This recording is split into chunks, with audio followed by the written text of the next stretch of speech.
Hello, this is Hans the Dutch guy with Much Dutch, and this time we will see how to pronounce in a regular Dutch accent beschuit, a traditional Dutch breakfast food. We will also see how to pronounce beschuit met muisjes later in the video.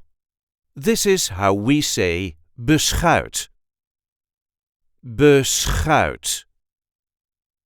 There is a light emphasis on the last part of the word.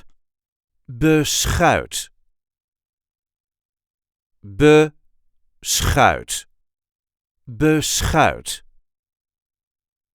Beschuit, or rusk, is a relatively soft and crunchy alternative for bread, and to this day, beschuit met muisjes is served for celebrating a baby's birth.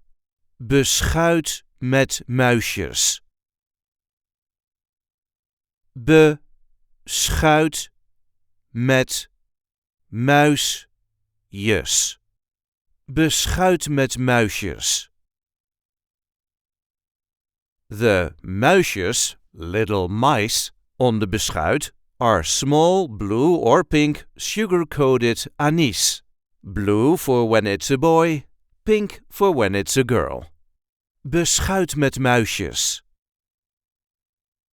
I hope this video was helpful. You can help us by liking it and by subscribing to our channel. And we do have plenty of other content here, so be sure to check that out too. Tot ziens!